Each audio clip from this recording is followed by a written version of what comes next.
hꯧbuding ngasiboksida nongmai phabaga laloba phabaga tampakta ngasibok leptri irang je kedoi tawbuno laloba thengnaba namdhanaba tawbani india ge loin ngamme north ju loin ngamme akoi gi dangai ngamdaba si loisinaba kan honoraini 2029 mod honani honabasi gi damakta moina paini laibu chief minister council minister moina ade haira tongni moigi mi thara ga doi tongni haidok taba president rule ni huji levis akoi gi miyam ji ang lang ji muk lang dana ba ngang dana ba mu UAPA aidana 1967 gi ek ama huji mu thame ek sina thamme ji akoi kai ngang yaw doin ngang bu ya de I bu ya de kai mi ya de bel lo bu ya de aikoina ahan madu ubi gadam si satharai ba tai ahum phar iram sida satharai si karim bonate yam lai ba poni mayam na khangna haidabani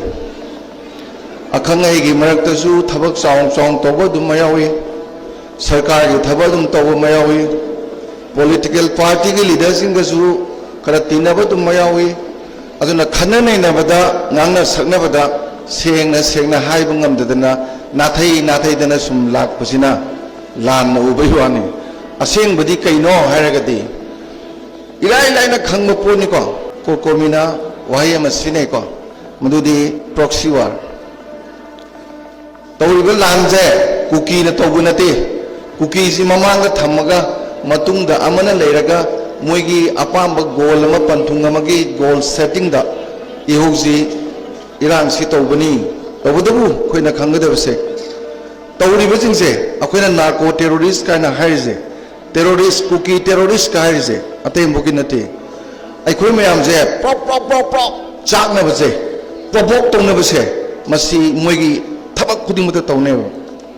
karigino da akoi mayam ne prop chaga akoina tawriba mayam je moina pambudu ngaka tawhanba langani ngedana akoi dum langba Mami kafan ni adana adum kafal akwa sati lehening adana adum sati lekter ko adana lenga kusi lehening adana lenga ko adum leitaba president ru lehening adana president ru adum leiba moi ne pam poto akhoi loi taw leiba du ne rong siba uda sini akhoi ga solve strategies moi ne pam poto khoi ne tawdra di yam sang sa thaba ngoi daba akhoi di moina he pam adu loi taw la e bang siba ko ko karigino akhoi jamun na khangdaba haiba tai ngasai gi sida proxy war hayadi masana akhoi gi petrol naina moibu sogatpa paisa piba awatpa nongmai maru khulai piba sen cha injang kari darka leba loi piba leibam pibam yaune ba petrol naina akhoi ngasi loi khange petrol du kananos america gam nate kana ko mani USA ni ga haijali ko diversion tawna ba na hoji chap chabada yenga chap chaba uraga chap chana akhoi gi strategy step logadabuni aduna mayamna akhoi gi central security force amakha particularly noi lakanu adu chang kanu sidaju lambi da lawi ukhul da ju lawi adu petrol noi ramadam awa pailo piba 2008 tagi mi lisingani ga chani gi maya ji lupa lising taru pi ji kro kun gudra ji hoji go tingi ni gano asu ya ma sembam ji thadaraga akhoi me am hana bajida moi me am ne mako thong la ga sum to bajida thadari ba pesa thadari mi du gi interest le ramoi na akhoi na khan baje lal le ana samna irai laina dong launa yeng bada lanjigi matung da ma leire leiri basna loi puthoe aduga akhoi me amu provoke tokna ba angang khuat ka ji makko ka pungtoi to henba tumi de mangak kakpa sina to de khoi provoke to roi akhoi me am langoi yam chong lang mu jil mo yam pam yam chong lang ko pang ka khoi chong lang mu du ne ba yam ngai ro jani adu thamjini ji tawriba khuding maksina karigino da lalo bo namdhana ba sigi yam lai ba khudam amadi he hꯧbuding ngasiboksida nongmai phabaga lalobo phabaga tampak tang ngasibok leptri moi interest ni se highway thing da phade IDP tanthorok phade aduga sidadi lalogboga khulai ga di phaba sule to ji phaningai leitre aduma kada ngamde moi handaki sahi je 2026 da lotion moina pabadu ngamdre Maoist loigre Naxalite loigre akoi gidi loidre 2029 dam leithwe sei sidagi na odi sei yethokre si mayam si marakta akoi gi miyam si am lang si mung lang dana ba ngang dana ba mu UAPA aidana 1967 gi ek ama hoji mu thame ek sina thamme sidi akoi kai ngang yaw doin ngang bu yade I bu yade kai mi yade bel lobu yade madi adagidi custody dena thamje tha torbo thamya sathi ga jani atai tamthi ga ba ek mayam du di mai mapunsi loi gi ba sidi mapunsi loi belate permanent ne ado akhoi gi da handak te thamba hore permanent oina dum le horani lu bne amna masida akhoi masen yeng thina dana amana ama soi be yeng na dana rajniti wala budu mayam ji gi micham jang na dana adagidi siga adagidi pikhabanang duna tumam naida mama gi manakongda ima akhoi bu karam kanda yumda handoi noise numit khudingi mapi chadum targa hangbada mama na mamitagi mapi tabana tana pakum pi bangam dabane khara sawbana mai tha ko matam nomai maru maratuda mama mapa makut chamaga so thabet hol pangang do aduna ngasi tumum dai da mama gi mana kongdang je ima ko yum sawa ngamaroida yum sawa ngamaroida mama na ne pakhum leite mamite gi pita bana tana mama webi singjina machain kala pakhang aduk nungsi na thamjabadu manak te lefalaga chepa khara da chini khara hapaga phi yelaga khwang di yelaga phane mache tu oida kiraga nungsigraba machagi inkhalappagi phajarba marai batuda manam namaga imagi ningthe lang chalo nangi na khunau nangi dari pangau udra kapna bidai pi budo khoi loi ugram natro tagi ba mut ki pi mayam do ai ama haijage mahi da khoi dai tang buse khoi mahi ni tangi sangom mahi ni tangi nabagi thakwa mahi du tangi mayam na thaknari ba yu do adu mahi ni tangi ko loina magsidi tangon mahi se mitegi tariba pigi mahi sine pidi wakat yawe pendo yawe thamoi gi wa yawe asa udabagi yawe kayam tagre pijing je kana te thui nang bo thadagi bai mele sing te thukro tariba mit ki pi mayam ji khangdraba miyam tariba mit ki pi mayam ji udraba lengak pa kadung le aduna thamjani je iseng sengna khange laloba thenganaba aduna to dik dogi UAPA thamak to no 2029 da laloba lotion do na hai do no kedogi matang tigi phari no chingdana kaim phadraga ila laiba poni ne kedogi sudale ba mayam jing do lupa lising to pi do no sai 2018 ngasi baba mun ta wate kapa kadana pi no akoi din no meru le to da pesa khanai duni si kong khang boni gen aduda si mayam jing si khangabani na akhoi na khange Delhi na union government na lamdam jigi irang palang mayam ji loshinaba khonabada kaiduraga loshinba yaga tage na khanbada Delhi na pairaga lenga ke na khalaga 2023 gi megi ohungi nimit khara chatharak badagi adum moina ngasi bokta paia legrabane aduna ni unified command moi pai ba security advisor pai ba DGP chief secretary noi la halize home je pura moi pai gram police pai si pai bi ai kan li ai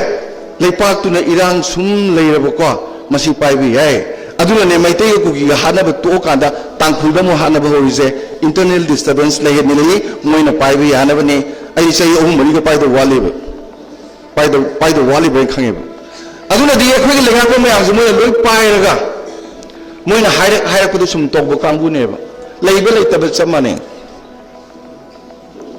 सिगी लाइबा ट्रेन सिदा अखोय मियामना को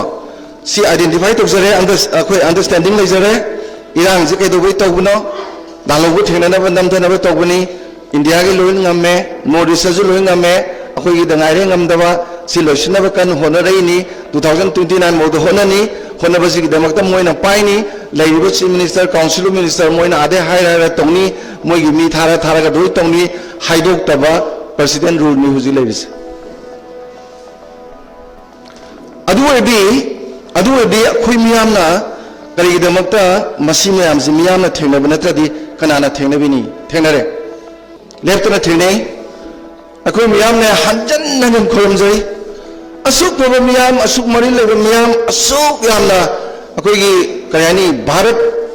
India के मनुंगदा असुक vibrant ओइबा अखोयगी मियाम से लेइतबनी अदुबु अखोय मियाम से यामदि कल्लगा अपंग थौनागी मुम यावरिबा कोकोमीरा होरे कोकोमीने लिट तौरगा लाए अखोय लोइनमक कोकोमी मखा लेबा करि कायगेबा अखोय लोइनमक कोकोमी मखा लेबा करि कायगेबा डिपार्टमेंट में डायरेक्टर मंगा लेब्रो डायरेक्टर दुना हायरगा लोइ थबक तौरत्रो सर्विस डायरेक्टर मा तौदि स्टाफ में आनु मथि से कनि नावदना कनागी हुकुमु इंदुनो कैदौदुनो ना अखोयजुने सरकार का जमाने ये पीडब्ल्यूडी लंबी फजना सेमगे वाटर सप्लाई लो तोखायबदो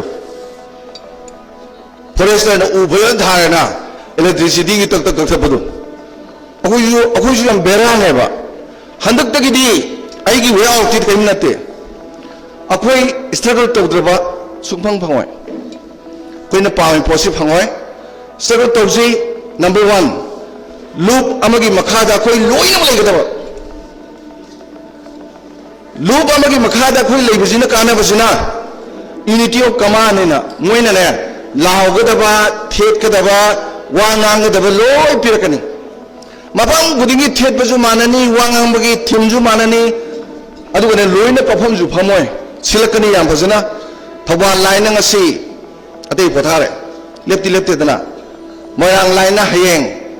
अतै पथारे लेप्ति दना रैली के प्रोसेस चतो के चतो नो हयेंग हायरकनी याम चीरबा तांजादा रैली अमा सिलकनी रैली दुगी मतुंगिना पोट वारेप लौकनी अदुना अरोइबो ओइनी गा लाकरदु रैली गा दु ngaइदना खोइदि ममांग ओम रैली मनिंग ओम द रैली अदगिदि मोइरांग ओम द rally See what is happening? See what we gyam tariro. Yam nungsidi tawriba loinmak se. Mani pak ima lepak ima nungsibi zigi damang to tawbune kange masung langi dam tane kange ba. Aduna nei na sayam thaga sagrido. Tawbudabu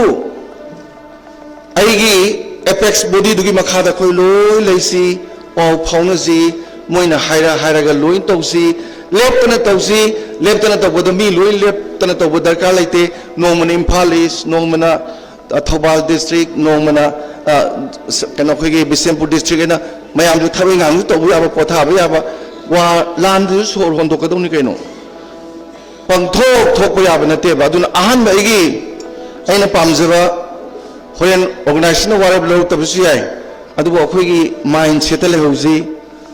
हाइजरी बाइजे अकोकोबी मिनती situation जिने demand तौबदुनी फिगम जिना अखोइदा demand तौबदुने बखोइना तौगदबजे अदुबुनेबा असिंगबा प्रजा हाइजे अदुना अहानबदा मतुंग तारकपदा अखोइ इहौ तौजी तौगदब इहौ मयामदा मदु loop अमई मखादा लैसी मागी command मयामदा खोइना इल्लदी unity of command अमा खतंग लेरे span of control लोइंगमनी अदुदा लांगे अदुदा हेंटोए लोइ चपसन बंगमनी अखोइदि control तंगमदेबा नुई मंगानी बन को गुजु कना कोगे नुई मंगानी बु जेनेस टाइक को हम थोप्रो मेरा पे भी कना न कोइजे मणिपुर की एपेक्स ओबे मेरा पे भी कना तागे ओनो खुदोंग चाबा लोबो याम लेरेबा अखोइना मोंग चाद्रमनिना मीना लेंग इंजन मजी याम लेरेबा को अदुना मसीमा लौजगे अनिसुबदा आई वारे आइना मियाम दा थमजनिंगबजे आई लोइसनजरगे आइना थमजनिंगबदा लोइनमकसे मसी ख्वाइदगी लाइबा पोटी ꯑꯩꯈꯣꯏꯅꯕꯨꯗꯤ ꯑꯦꯕ꯭ꯔꯣꯒꯦꯠ ꯇꯧ ꯍꯥꯏꯀꯣ ꯁꯨꯁꯦ ꯇꯧꯗꯦ 2027 ꯒꯤ 2025 ꯒꯤ ꯐꯦꯕ꯭ꯔꯨꯋꯥꯔꯤ ꯁꯦꯞꯇꯦꯝꯕꯔ 4ꯗ ꯃꯣꯏ ꯋꯥꯔꯤ ꯁꯥꯟꯅꯩ ꯑꯗꯩ ꯌꯥꯅꯈꯤꯕ ꯄꯣꯠꯇꯣ ꯇꯥꯡ ꯉꯔꯥꯡ ꯅꯍꯥꯟꯒꯤ ꯇꯥꯡ 30ꯗ ꯌꯥꯅꯗꯨꯒ ꯆꯞ ꯃꯥꯟꯅꯩ ꯏꯟꯐꯣꯔꯁꯃꯦꯟ ꯇꯧꯗꯦ ꯂꯥꯏꯔꯕꯅꯤ ꯀꯩꯅꯣ ꯈꯨꯠꯂꯥꯏ ꯃꯌꯥꯝꯗꯨ CRPF ꯀ BSF ꯀꯗ ꯁꯤꯟꯅꯕ ꯑꯗꯩ ꯃꯣꯏꯒꯤ ꯗꯤꯖꯥꯏꯟꯇꯦꯠ ꯀꯦꯝꯁꯤ ꯃꯁꯤꯡ 8ꯇ ꯍꯟꯊꯔ ꯃꯅꯨꯡ ꯆꯪꯁꯤꯟꯕ ꯑꯗꯩꯗꯤ ꯍꯥꯏꯋꯦ ꯊꯥꯗꯣꯛꯄ IDPꯁꯤꯡ ꯆꯪꯍꯟꯕ ꯑꯗꯩ ꯃꯣꯏ ꯃꯔꯛꯇ ꯐꯣꯔꯦꯅꯔ ꯌꯥꯎꯔꯝꯃꯗꯤ ꯏꯂꯤꯒꯦꯜ ꯏꯃꯤꯒ꯭ꯔꯦꯟꯠꯁ ꯌꯥꯎꯔꯗꯤ ꯗꯤꯇꯦꯟ ꯇꯧꯕ ꯑꯗꯒꯤ ꯚꯥꯏꯑꯣꯂꯦꯟ ꯑꯦꯛꯇꯤꯚꯤꯇꯤꯁ ꯑꯃꯐꯥꯎ ꯇꯧꯗꯕ ꯃꯤ ꯍꯥꯠꯄ ꯇꯨꯞꯄ ꯈꯣꯠꯄ ꯑꯃ ꯇꯧꯗꯕ ꯂꯣꯏꯔꯦ ꯀꯩꯅꯣ ꯁꯤꯕꯨ ꯇꯧꯕꯤꯔꯗꯤ ꯑꯗꯨ ꯁꯤ ꯁꯨꯒꯤ ꯗꯦꯜꯂꯤꯅꯦ ꯁ꯭ꯇꯦꯠ ꯒꯚꯔꯟꯃꯦꯟꯠꯅꯦ ꯃꯅꯤꯄꯨꯔꯒꯤ ꯃꯣꯏ ꯑꯍꯨꯝꯅ ꯍꯦꯛ एग्रीमेंट तौनरिसे रिव्यू तौबदा हंदकी तांग 30 सी चप मान तौई नामकसु तौई सुक्तौ तौदे सी तौ हायगदम सी तौबंगमद्रदि लेंगाकनु हायगदम लेबंगाकु मी लेगनु चप माने आदि लेबंगाकु ने सिदा तौसनबने चप माने ngang ngang तो अखोय नुवाइजबदि अखोयगी इहोदने टारगेट तौबदो सिदा चीफ मिनिस्टर लेन अखोय चीफ मिनिस्टर तौ लेरेना तौबना आदि तौरेना आदो डायरेक्ट थोमजु कानेदना अदुना सेंगना मेन दानाने आनबदा हंदकी था खरसिदा पाइबिरिबसिदा कैमबो तोरमद्रसुने एनफोर्समेंट तौबा सुद लेबा नियम मयामसे फजना इलनगिबदने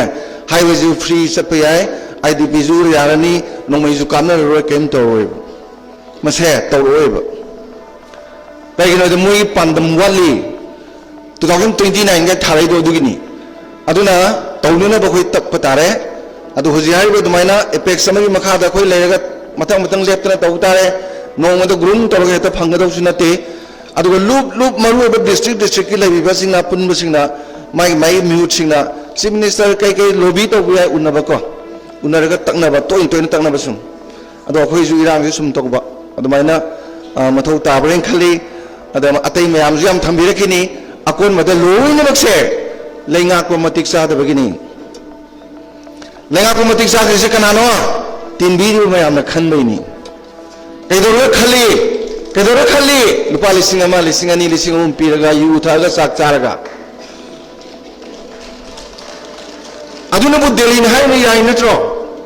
दिल्ली न हाय बगा याबदुना नत्रो ngasi अखोय सि फिल्म दलेसे कुइद्रे था 3 पान दंग आइसले लमन खुमजे लमन नंदं खुमजे मयाम दिने उसी पंदर रनी लुपा ने चनी याखै ने उसी ने पीदी ngai ले उसी नुपी दा नुपी ने लाख अहु मखाइदा नुपी लाख अहु मखाइदा लुपा लिसिंग तरा सेरे बुकी खुथांग दा पीरका दोरे अदु जुने डायरेक्ट बैंक ट्रांसफर याबा भोट हे ने ngasi गुम नंगे अकाउंट दा ट्रिंग ने लाखसु है अस मसीगी दा मक्ता उसे खुलगी इलेक्शन नुपी में ngai ले लिसिंग तरा दुला अदि नुवाइ देना लिसिंग तरा दु लौरगा भोट अदुम थादो नोमैजु दु मितगी पी लेतना तानी नमितगी नपी तेथोकदब मी थीसी अखोयगी कैसु उपाय लेते भोट चुमना थादब नतना